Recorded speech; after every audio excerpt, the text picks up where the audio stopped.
कुरुक्षेत्र की भूमि पर पांडव और कौरव सेना के सहित आ डटे थे। दुर्योधन ने अपनी सेना से कहा, कौन वीर योद्धा कितने समय में पांडवों का सेना के सहित वध कर सकता है, सो बताए। तब पितामह भीष्म और कृपाचार्य ने कहा कि वह 1 मास में पांडवों का सेना के सहित संहार कर सकते हैं। द्रोणाचार्य ने कहा कि वह 15 दिनों में, अश्वत्थामा ने कहा कि वह 10 दिनों में पांडवों का सेना के सहित वध कर सकता है। तब कर्ण बोला कि वह 6 दिन में पांडवों का सेना के सहित संहार कर देगा। यह जो खबर है युधिष्ठिर तक पहुंची, तब युधिष्ठिर ने भी अपनी सेना से, अपने योद्धाओं से यही प्रश्न किया। तो अर्जुन बोले, राजन, ऐसा प्रश्न युद्ध के विषय में असंगत लगता है, कारण कि जय अथवा पराजय में भला यह कौन जान सकता है कि कितने समय में वह सेना का वध कर सकता है। फिर भी राजन, आप पूछ रहे हैं तो सुनिए, मैं 1 दिन में संपूर्ण कौरवों का सेना के सहित संहार कर सकता हूँ। इसके अलावा यह जो सारे वीर हैं वह भी कौरवों का निश्चित ही संहार कर सकते हैं। जब अर्जुन ने इस प्रकार कहा, तब वीर बर्बरीक हंसने लगा और बोला, महात्मा अर्जुन, आप जो इस प्रकार कह रहे हैं, आप सब ध्यानपूर्वक मेरी बात सुने। मैं मुहूर्त भर में ही संपूर्ण कौरवों को सेना के सहित नष्ट कर डालूंगा। जब बर्बरीक ने इस प्रकार कहा, तब अर्जुन कृष्ण की ओर देखने लगे। श्री कृष्ण ने कहा, बस अर्जुन, वीरवरो, बर्बरीक की बात सत्य है, इसमें ऐसा ही बल है, ऐसा ही इसका प्रभाव है। तब उन्होंने बर्बरीक से कहा, पुत्र, तुम जो ऐसा कह रहे हो, इतने कम समय में तुम कैसे संपूर्ण सेना का संहार कर सकते हो, बताओ तो जरा। तब बर्बरीक ने बाण निकाले और उस एक बाण में लाल भस्म लगाई और उस बाण को संपूर्ण सेना पर छोड़ दिया। वह भस्म दोनों पक्षों के सैनिकों के मर्म स्थानों पर जाकर लगी। केवल 5 पांडव, अश्वत्थामा और कृपाचार्य, इन सब को छोड़कर सभी के शरीरों का, मर्म स्थानों का उसने स्पर्श किया। तब बर्बरीक ने कहा, जिन जिन शरीरों पर यह भस्म जा गिरी है, मैं तत्काल देवी माँ के दिए हुए बाणों से उन सबको नष्ट कर डालूंगा, संहार कर दूंगा। यह धनुष है, यह बाण है, देवी माँ की अद्भुत मुझ पर कृपा है। जब वीर बर्बरीक ने ऐसा कहा, तो तुरंत ही भगवान श्री कृष्ण ने सुदर्शन चक्र से उसका सिर धड़ से अलग कर दिया। श्री कृष्ण के ऐसा करते ही पांडव पक्ष के योद्धा सब दुखी हो गए और भावुक हो गए, रोने लगे। वह बोले, यह क्या है? वीर बर्बरीक कैसे मर गया? श्री कृष्ण ने क्यों इसका वध कर दिया? तरह तरह के प्रश्न वह लोग करने लगे। कोई श्री कृष्ण को दोष देने लगा। इतने समय में ही नव दुर्गाएं वहां पर आ गईं और भगवती चंडिका देवी ने उच्च स्वर से कहा, सभी वीर योद्धाओं, मेरी बात ध्यानपूर्वक सुनो।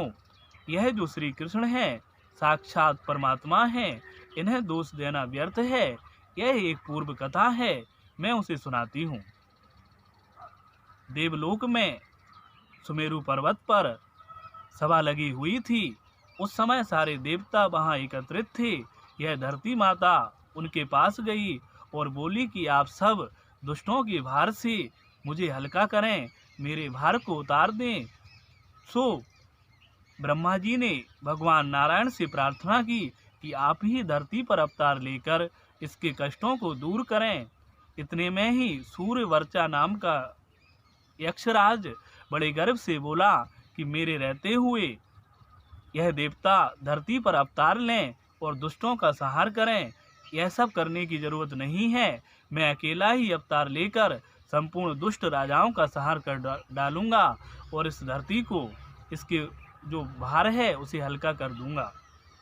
जब सूर्यवर्चा ने इस प्रकार कहा तब ब्रह्मा जी उस पर क्रोधित हो गए और बोले, जो यह महान संकट आ पड़ा है उसे दूर करना हम सब देवताओं के लिए भी बड़ा कठिन हो रहा है, और तुम गर्भ में आकर ऐसा कहते हो, तो जाओ, युद्ध आरंभ होने से पहले ही श्री कृष्ण के हाथों से तुम्हारा वध हो जाएगा।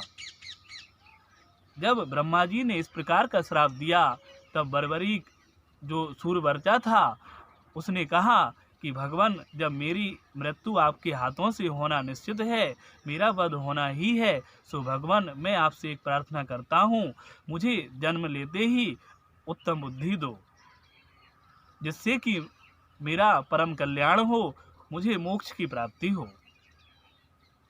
तब श्री नारायण ने उस सूर्यवर्चा की प्रार्थना स्वीकार कर ली। सो वही वे सब देवतागण, भगवान श्री नारायण और यह सब इस धरती पर अवतरित हुए। यह बर्बरीक वही सूर्यवर्चा था जो श्री कृष्ण के हाथों मृत्यु को प्राप्त हो गया। अतः भगवान श्री कृष्ण को दोष देना आप सबके लिए व्यर्थ है।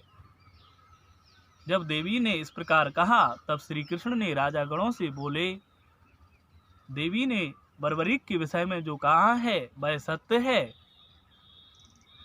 हे देवी, यह एक भक्त का मस्तिष्क है, इसे अमृत से सींचो और अजर अमर कर दो। तब देवी माँ ने तथास्तु कहा और फिर वह मस्तिष्क जीवित हो गया। धड़ का अंतिम संस्कार कर दिया। तब मस्तिष्क जो बर्बरीक था वह श्री कृष्ण से बोला, भगवान मैं इस महाभारत के युद्ध को देखना चाहता हूँ, आप मेरी इस जो कामना है उसे पूरी करें।